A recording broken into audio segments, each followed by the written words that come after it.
Wherever international peacekeepers walk in, a vast and often abusive sex industry will follow.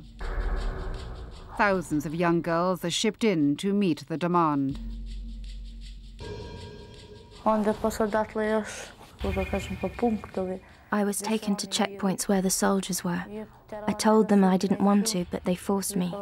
They beat me. Voices of protest are not heard. They basically rape the country while they're there. I feel that's the biggest issue that I'd like to see dealt with. We ask, are those in charge dealing with the problem?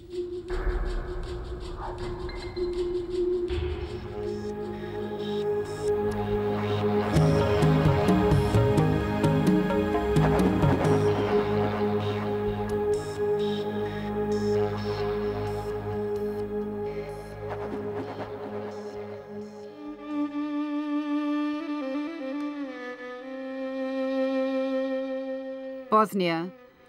After a 4-year civil war which left people and homes shattered and tore the heart out of cities like Sarajevo. But a new industry has grown in this ravaged, lawless land, prompted by the arrival of thousands of international soldiers and policemen. The two are directly linked.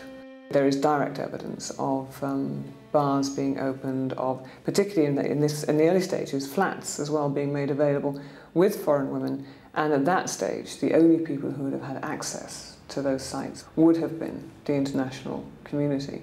There were curfews, people didn't have cars, people didn't have money. So in the early stages, I mean, all the evidence that there is suggests that it was the international community that were encouraging the market. We're assured that the situation is now under control. Police raid brothels, customers are detained, bar owners are arrested, although with friends among the local police and judiciary, seldom convicted. The main purpose of all this activity is to find among the girls those who've been brought to Bosnia against their will as sex slaves. The idea that the international peacekeepers could be among their clients is, we're told, being confronted. We have the most aggressive, hard-charging, anti-trafficking program anywhere in the whole region. We have zero tolerance. Anytime you or anyone else can walk into my office and give me the name of any officer involved anywhere using the services of a prostitute, he will be fired immediately and sent home. So it came as some surprise to one international police officer when she was sent home. Kathy Balkovac was fired from her job as a senior police officer in Bosnia a year ago.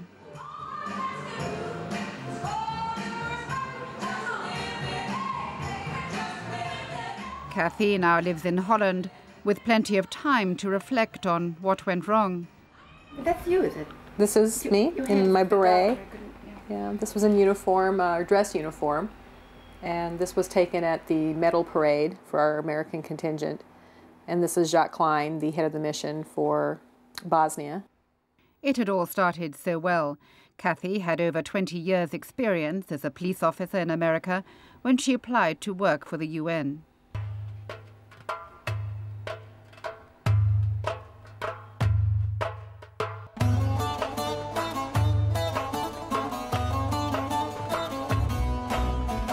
It was a professional challenge, and she had personal reasons for wanting to work in the Balkans. I was ready for a change on my home police department. I felt like I was at a time in my life when I was ready for something more, and I was approaching 40 and felt that I didn't want to remain a street officer and just doing simple investigations. I have always wanted to see the area of the world where my grandfather, my father's family was from, which was Croatia, and so it was kind of a very good way to do all those things at once. She did well. Her 6-month contract was renewed 3 times, and she was promoted. My particular job description when I went to the gender office was to oversee all of the investigations involving gender issues, anything from trafficking to sexual assaults to domestic violence cases throughout the country. So it was general management of the entire caseload. Increasingly, her job became dominated by the thriving sex industry. She was appalled by the extent of the trafficking operation, and she assumed that the rest of the international police would share her moral outrage. I would drive by basically on patrols and see many UN vehicles at many of the bars. And at first I thought, okay, you know, they're there having a drink, checking up on things. But then as the reports started coming in from the victims that many of these people were users and abusers, it was quite obvious that that was more than just the case. Then there was a routine raid on the Villa Bar, a notorious brothel in the town of Doboj. It's the kind of place where, using safe flats and mobile phones, pimps and traffickers work with impunity, often in collusion with the local police. When Kathy read the statements from the girls questioned at the villa, they confirmed her suspicions. Approximately 5 of these women were implicating that internationals were involved. International police were involved in visiting the brothels as customers for sexual services. Some of these women were indicating and describing American men in uniform. They were describing tattoos. They were describing many things which were highly identifiable. At least as a police officer, you would be able to identify these people. These women were willing to give testimony in an internal affairs investigation. Kathy came up with a simple solution: to ask the girls to identify the men from the photographic ID which every police officer in Bosnia must wear. But before this could be done, there was an email. The next day, our American contingent commander sent out an email to all the Americans in the mission describing in detail this investigation, and that these women were going to give evidence, and that some of them were going to be describing Americans, and that a photo lineup was going to be used.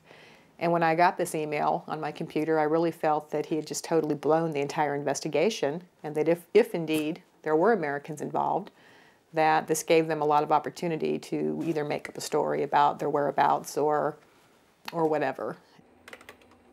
Perhaps, she thought charitably, there was genuine confusion among her colleagues about trafficking. She sent an email with what she believes are crucial definitions. Prostitute, someone who willingly sells their body for sexual services with actual material or financial gain, who is free to quit or leave or say no when they want.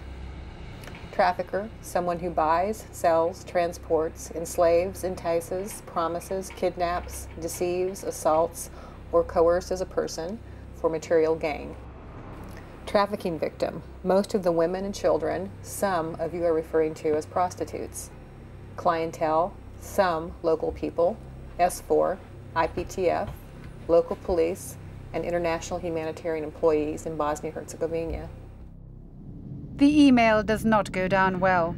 3 weeks later, Kathy is called to a meeting where she says she's accused of being psychologically burned out and moved from her job. 6 months later, she's fired for allegedly falsifying a timesheet. Today, the UN is divided between those who think Kathy is a troublemaker and those who say she's a brave whistleblower. Her superiors claimed that she was suffering from psychological burnout. Yeah, based on what? There was never any sort of evaluation. There was never even a meeting to discuss whether she was stressed. It was decided without any consultation with her, or with any consultation with anybody who would be in an appropriate position to make that sort of estimate. So why was she thwarted? I think quite clearly because she was the frontline person interviewing trafficked women. She therefore interviewed just about every single woman who was trafficked who came through the IOM programme.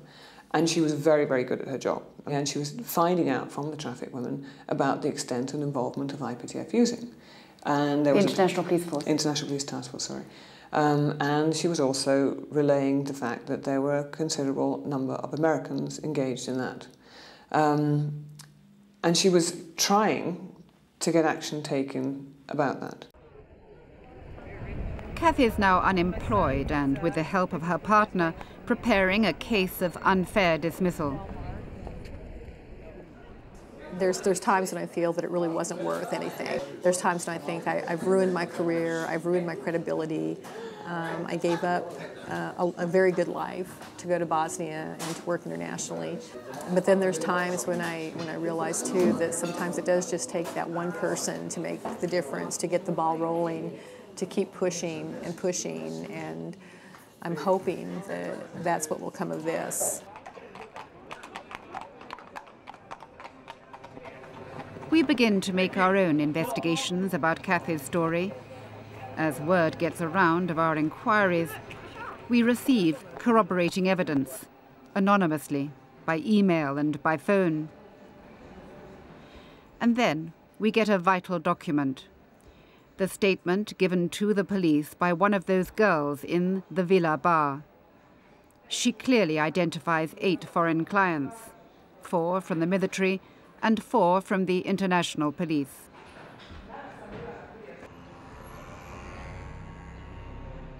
We go to Barcelona to meet the girl, Monica, who tells me that she was sold to a pimp by her boyfriend, who pretended that he had arranged for her to work as a waitress in Italy. The pimp took her here, to the Villa bar in Bosnia, the one that had alerted Kathy. She was confronted by scenes like this, which we filmed secretly in another club in Bosnia. Soon after she arrived, the man who had bought her disappeared. She tried to explain to one of the girls that there had been a terrible mistake. First, I thought it was a joke. I told her, but I'm not staying here. I'm leaving. You know, I came to have a drink and I'm leaving. Then she explained me that I had to dance and I had to have sex with the man who entered the club. How many clients did you have to do this with a night? It depended if the club was full, like 7, 8, and if not, like a regular 3. The majority Americans? The majority Americans, yes, many Americans. They like to have fun, and you can't imagine how they act in these clubs. In clubs, they usually drink a lot, they speak loud, they make fun of the girls. They treat the girls like nothing, really. When you were alone with an international in your room above the bar, did you ever try an appeal for help? Yes, but most of them said that they don't want to get in trouble because they are not allowed to come here, and if they try to help us, they get in trouble. So they prefer not to. For help? Yes, to all of them, to all the military with whom I sat. I asked for help, but all of them said they don't want to get in trouble. I had to do it all by myself, finally. None of them helped me. None of them.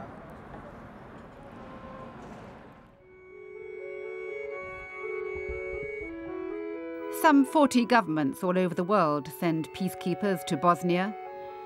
They're usually on 6-month contracts and then return home and are difficult to trace. We're contacted in Vienna by men who say that they helped international police officers traffic girls into Bosnia. But they too want to remain anonymous and won't be interviewed.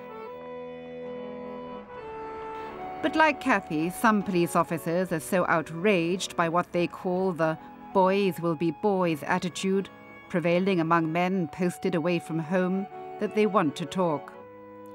Like a senior British police officer, Richard Monk, who was head of the international police in Bosnia immediately before Kathy arrived. One of the most disappointing and upsetting features in my time as commissioner was to be told by local police officers that actually trafficking in girls had not existed until the arrival of the international peacekeepers.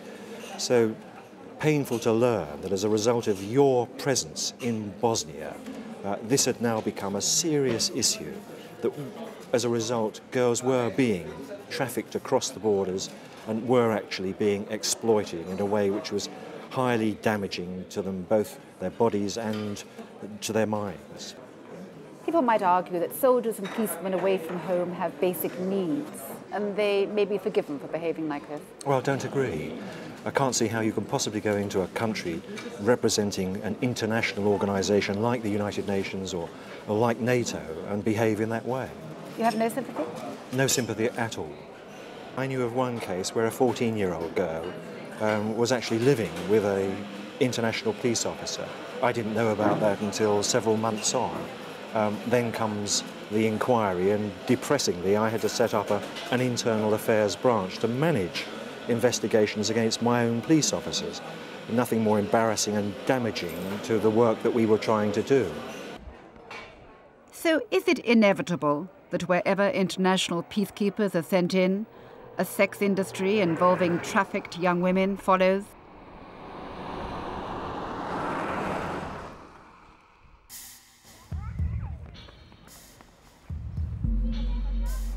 We go to Kosovo, where the war broke out 6 years after that in Bosnia, and the peacekeeping operation is at an earlier stage.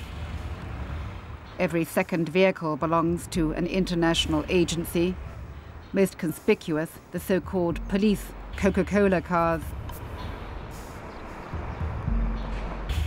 Many locals already refer to the peacekeepers, soldiers, police and aid agencies as an army of occupation who've overstayed their welcome, and they've only been here for 4 years.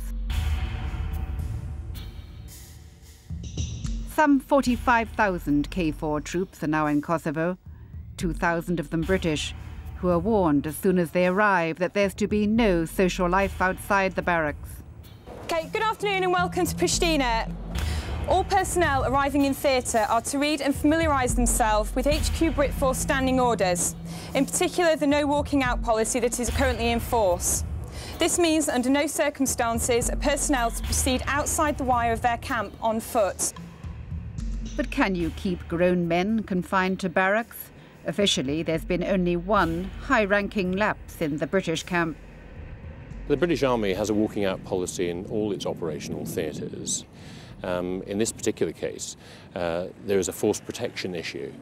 We are not confident that our soldiers will not be assaulted if they're in downtown Pristina. As you're probably well aware, there's a high level of organised crime. We don't want our soldiers to get themselves into compromising positions and get involved in that sort of thing. Compromising positions, could that include consorting with prostitutes? Well, there's a will, there is a way. So we make sure our soldiers are not put into a position where they may be tempted.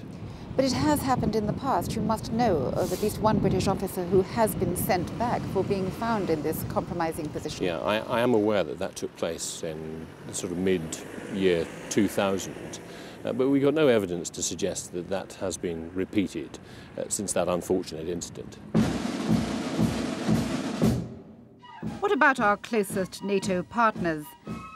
Bond Steel, the American base in Kosovo.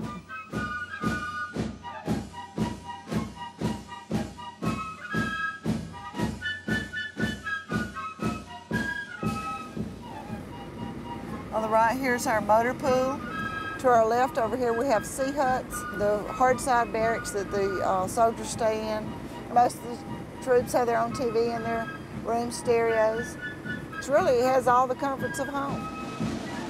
I'm invited to visit the on-base hospital. Lieutenant Campbell, I saw you early. Nice to meet you, sir. And this is Sue with BBC. The only queue here is for preventative medicine, which includes advice on sexually transmitted diseases, STDs. All the soldiers get what's called a medical threat brief. That includes STDs, that includes endemic diseases, food and water sources, environmental hazards. And do you have a high incidence of STD here? We do have cases, yes ma'am. Which have been suffered here, while based here? Yes ma'am. So how do soldiers confined to barracks get sexually transmitted diseases and in several cases get sent home for sexual misconduct? As I drive round the neighbouring town, I see new bars, which are, according to army rules, out of bounds. The first taxi driver I meet explains. So tell me, which came first, the camps, the international soldiers, or the clubs? Troops came first. And you as a taxi driver, are you aware of much transport much traffic between the camps and the clubs? Yes, I sometimes drive them to these clubs. About one every second night. They're sometimes in uniform, but there have been occasions when they've changed their clothes in my car, from military to civilian.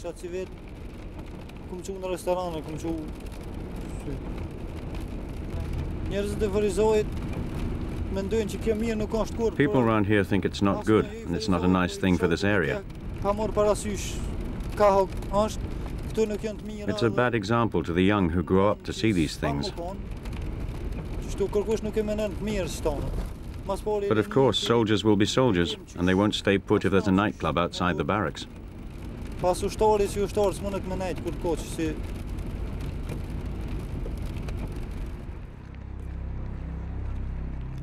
When the peacekeepers first arrived in Kosovo, they were warmly welcomed as protection against the Serbs. But now some locals are wondering whether they don't need to be saved from their protectors. In the space of 4 years, Kosovo already has all the trappings of the sex trafficking business which we saw in Bosnia. And safe shelters have to be found for the girls who ask for help. Svedia runs one such shelter. She was among those who cheered when the peacekeepers arrived. Did you expect more of the international police when they arrived to help here in Kosovo? Yes, I did. If they do have these international uniforms of KFOR, NATO, and SIVPOL, the international police, they do not possess the right to humiliate and degrade a person anywhere they are or anywhere they go. We have the international forces here. There is a sex market here. This market is sometimes misused. This is a drawing made by a girl who's living in Svedia's shelter. The childish hand describes how she was kidnapped, kept in locked houses, made to take her clothes off and raped repeatedly.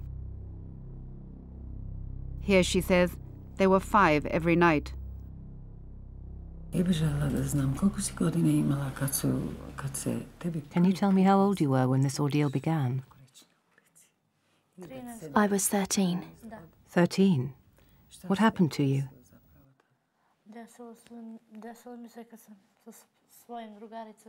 I was walking down the street with a friend. A woman stopped me and asked if I wanted to come and work in a bar. I said no, I didn't want to. She then forced me to go with her.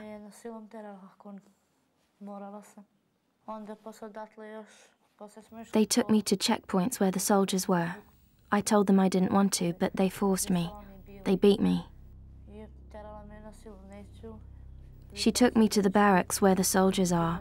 She threw me inside. I was very, very scared. If I refused, she would beat me. Beat you? Were they foreigners or locals? Foreigners. How did you know they were foreigners? Their language. A foreign language? Yes. Could you recognize them from their color, or did you just know they were foreigners? I would see them arrive in foreign cars. What sort of cars? Red and white. Neither NATO or the UN give figures for the number of offenders among them, but we're told of several internationals who've raped young girls and been sent home. But are they punished? Well, this is what we asked. Did you detain the international police? We were told we cannot do that because they are under the immunity. They do have their own immunity, the UN immunity. And you cannot arrest any international policeman here because they possess this immunity, international immunity. Even though they'd raped a minor? No matter what happens, even if they kill. Back in Bosnia, we're told about 20 policemen have been sent home for sexual misconduct. Here too, international police enjoy immunity, but there is a growing awareness about the trafficking problem. At the UN, there's a new team, STOP, set up to challenge the traffickers and help the girls. They're all scared. Very scared. I mean, as I said, there was a girl the other day, we had her in court. She came to a club and she refused to have sexual favours or business with clients. She sat in the club for the first couple of nights wearing her ordinary clothes. She was then removed to another club, whereby she was brought into a room, and people actually paid to come in and watch her being raped. They're not people, no feelings of nothing, they are just plain merchandise. We and several other film crews are invited to police headquarters at dawn to join the STOP team on a surprise raid. The local and international police involved were selected personally by Célia de Lavarine, a French journalist appointed by the UN to lead the team. It's a big group. Do you think the raid will be a genuine surprise? We see. But we need all those people.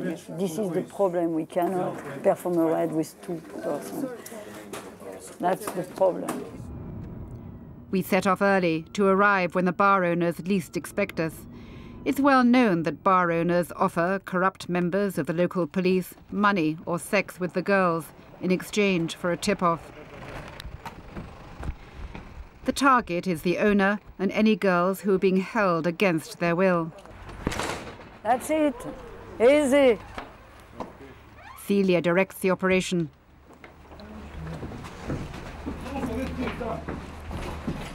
Do we have people here who... Yeah? Okay. Yeah. Yeah, the break... No. No, you cannot open. Only the police. Nobody can touch anything, huh? The police. 3 girls. They come from Moldova, Romania and the Ukraine. Many have their passports confiscated as soon as they arrive.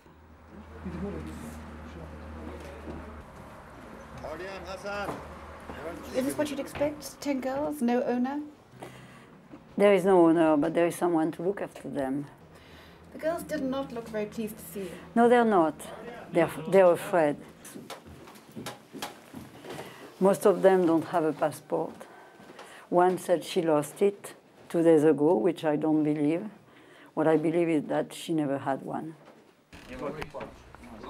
Why do so few ask for help? Because they're afraid, because it takes time, because the bar owner are telling them that we are going to sell them, buy them, put them in jail, that we are using them. That's the problem. Yeah.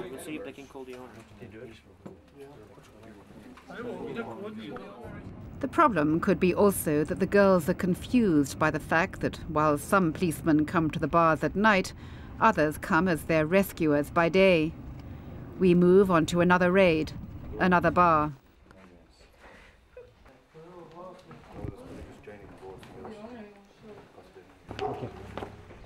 The team tell us that some of the girls found here were spotted in another bar in another town the night before, and that the owners deliberately hide and move around the girls who are most vulnerable and who might appeal for help.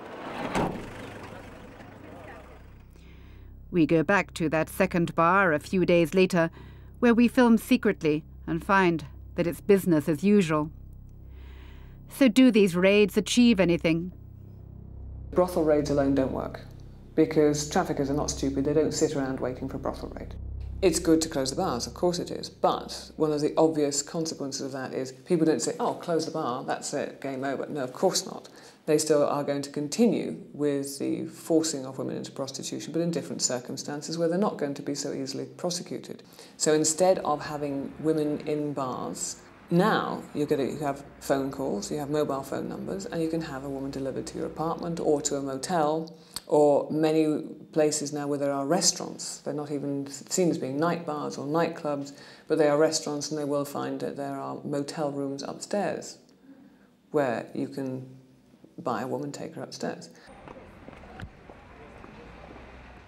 So why do these raids take place?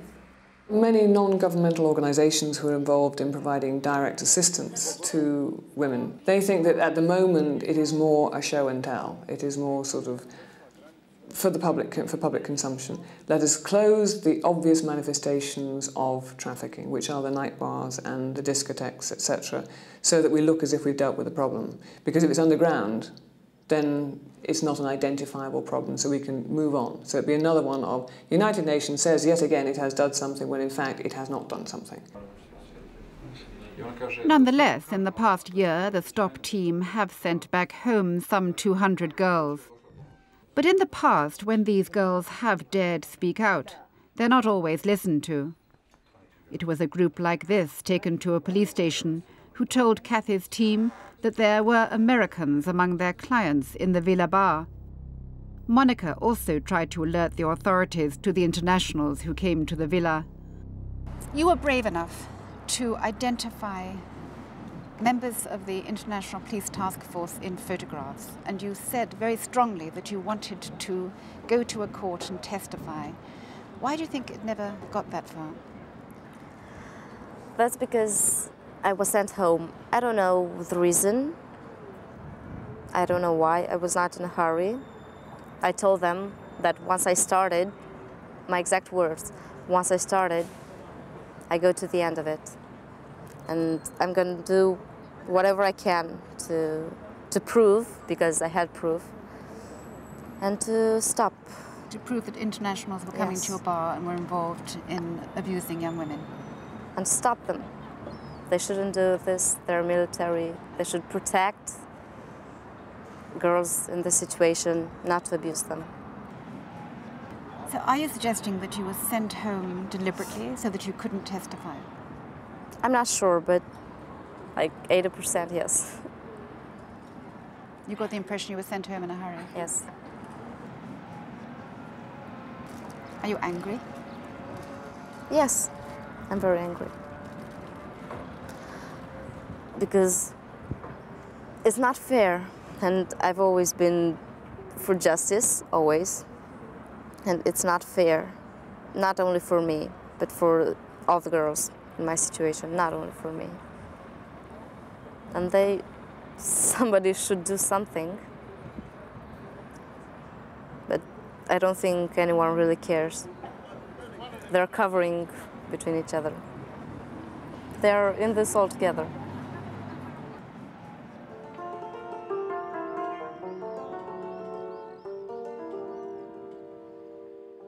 Our investigations take us to Romania to find another girl who worked at the villa and who, like Monica, tried to identify the internationals who frequented the bar. But first, Alina wants to tell me how she was treated.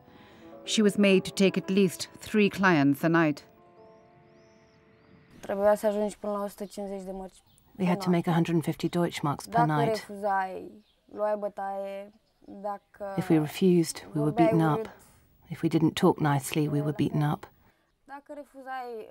The boss used to threaten us, saying that he had to get his money's worth out of us, that he couldn't afford to pay for our upkeep.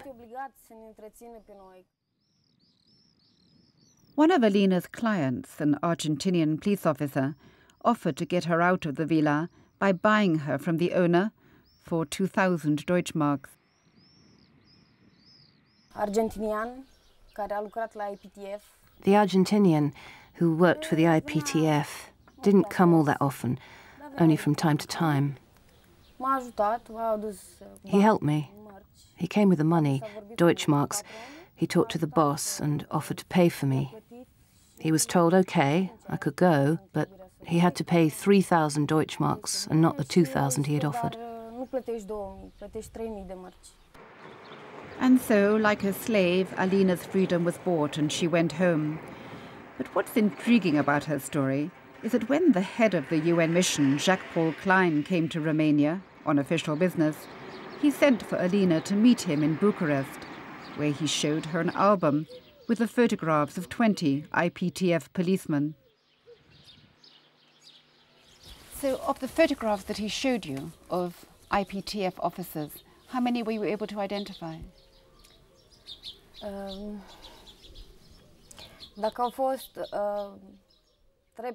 It was only 3 that I could not identify out of the 20 he showed me, just 3. There were many who used to come to the bar. I identified them, but nothing happened to them as far as I know, only to this one person. They wanted to take to court the person who had helped me, not because he had helped me, but because he shouldn't have frequented such bars. They were interested in just this one person. They had to get the evidence so that they could repatriate him.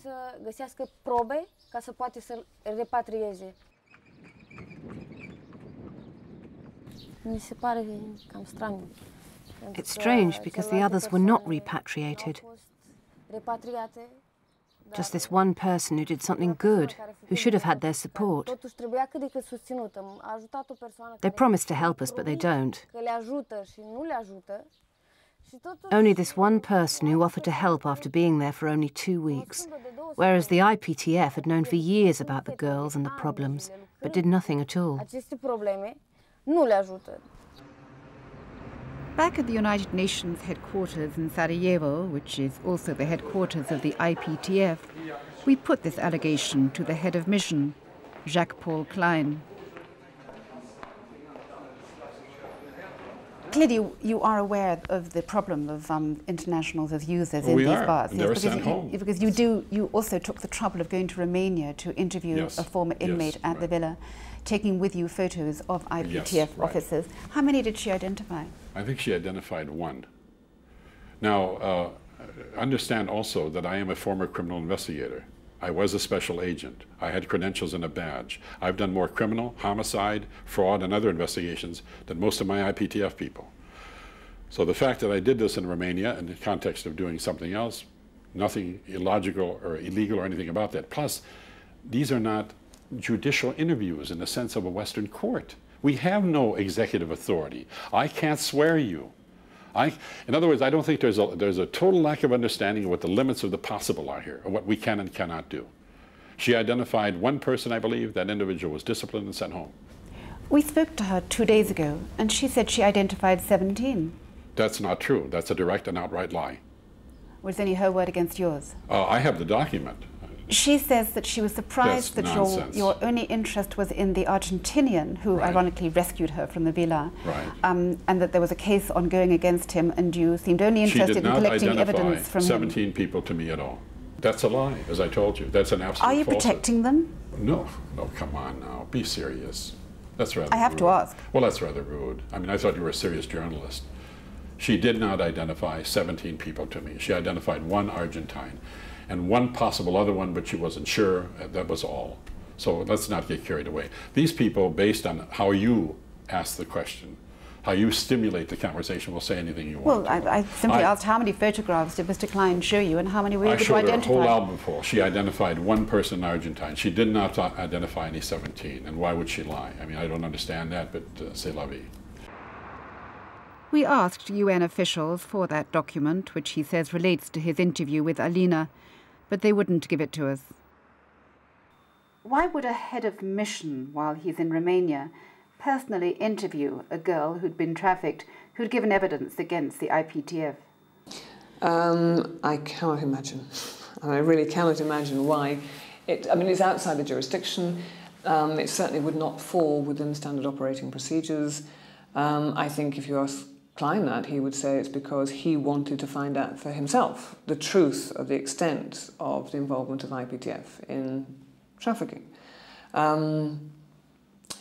It's very difficult to understand the rationale behind it, because in such a sensitive area, you would never send someone who is going to terrify the life out of someone. And even, the best of them in the world, if you have that seniority in that position, you don't go and interview someone who's been trafficked, because someone who's been trafficked does need support, does need counselling, is not exactly in a sound shape to give evidence in that sort of manner. So it was an extraordinary thing to do? It was extraordinary, entirely inappropriate, entirely inappropriate.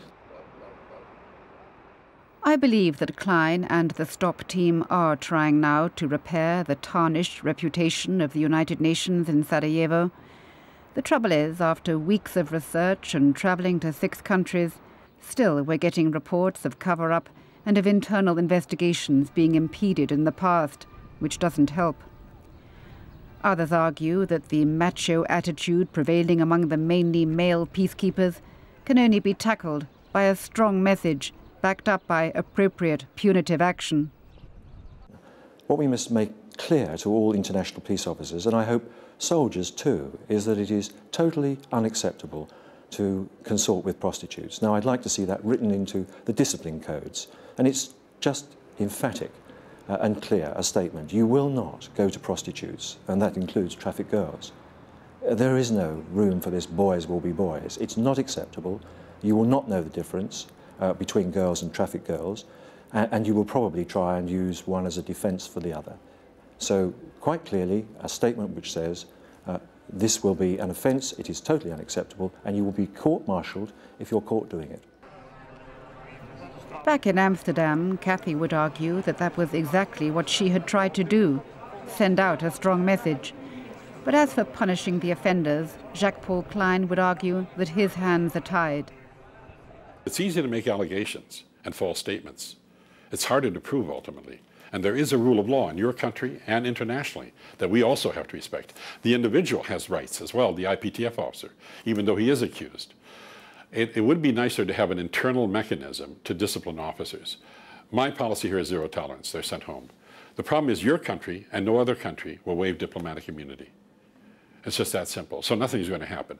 No matter how much you and I conjure about what should be done, it will not happen. Kathy, meanwhile, is looking for a new job. She's clearly bruised by the experience and can only hope that some good will come out of it. You know, what they do to Kathy Volkovac, it doesn't make any difference to me. I mean, if what I've said or what I say makes a difference and someone else is able to go forward and have courage to come forward at least after this is over, that'll make me feel better. But if more people just sit on the sidelines and say, well, look what happened to Kathy, she got fired, she has no career, we don't want to come forward and say anything, the same thing will happen to us. I mean, they have to start rewarding people and they have to start looking for people who are willing to talk. And I mean, that may sound really awful to a lot of police officers, because police officers typically think you should cover up for your fellow police officers. But that's not how I was raised. While those allegedly in charge of keeping the peace squabble about apportioning the blame, thousands of young women are still being held as sex slaves in Kosovo and Bosnia. For more information on tonight's programme and to register your views, please visit our website at www.bbc.co.uk/correspondent. Next week, the children in northern Iraq are supposed to be protected by the West. So why is the UN letting Saddam control who gets life-saving medicines?